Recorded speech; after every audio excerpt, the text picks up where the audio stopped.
دن کے 11 بجے ہیں۔ السلام علیکم، یہ ریڈیو پاکستان ہے۔ در شہوار توصیف سے خبریں سنیے۔ اہم خبروں کا خلاصہ۔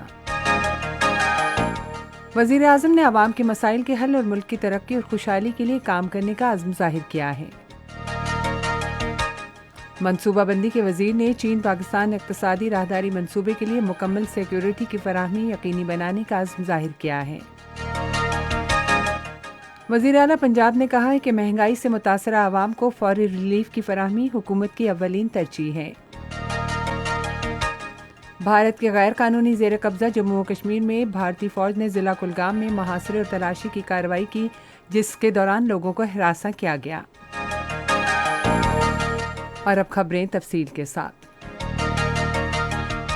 وزیر اعظم شہباز شریف نے ملک بھر کے سرکاری ہسپتالوں میں مفت علاج معالجے کی سہولت مہیا کرنے کے عزم کو دہرایا ہے۔ وہ ضلع شانگلہ کے علاقے بشام میں ایک جلسہ عام سے خطاب کر رہے تھے۔ وزیر اعظم نے عوام کو ان کے مسائل کے حل اور ملک کی ترقی اور خوشحالی کے لیے کام کرنے کی یقین دہانی کروائی۔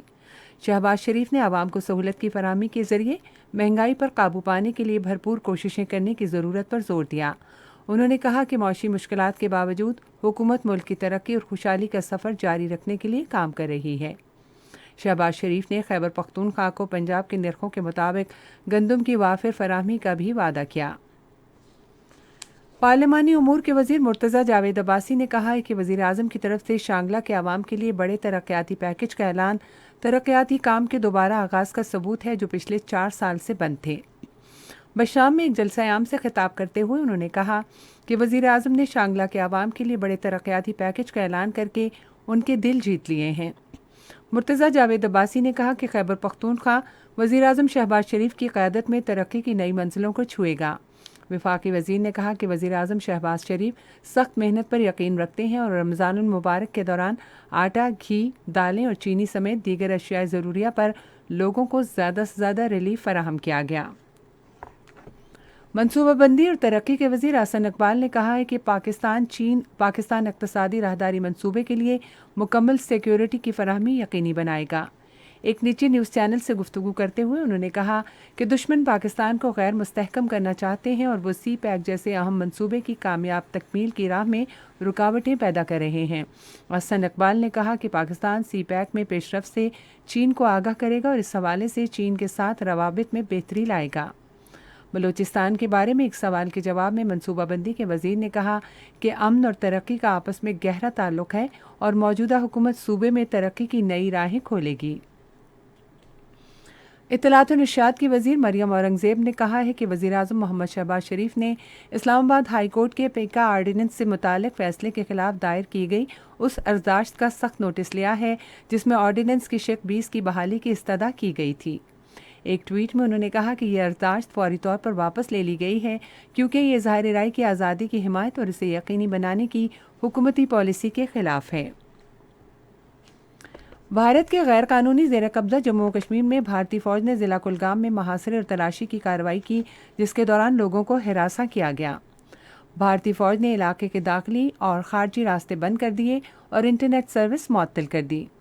ادھر بھارتی فوج نے بانڈی پورہ میں محاصرے اور تلاشی کی کارروائی کے دوران 2 نوجوان حراست میں لے لیے۔ پنجاب کے وزیر اعلیٰ حمزہ شہباز نے کہا ہے کہ مہنگائی سے متاثرہ عوام کو فوری ریلیف کی فراہمی حکومت کی اولین ترجیح ہے۔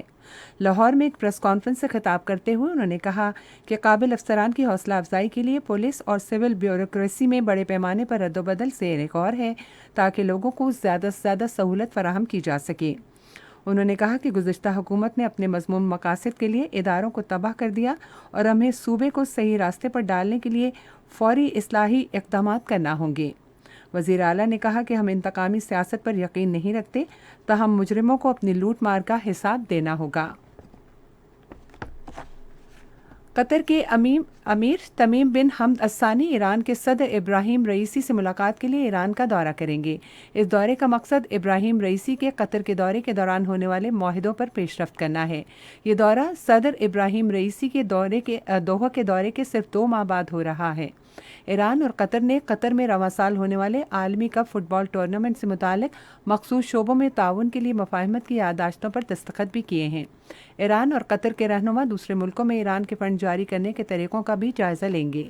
اور اسی کے ساتھ اب تک کی خبریں ختم ہوئیں۔ مزید خبروں اور تجزیوں کے لیے ہماری ویب سائٹ ہے radio.gov.pk اور فیس بک کے link radio Pakistan news official پر براہ راست ویڈیو سٹریمنگ بھی ملاحظہ کیجیے۔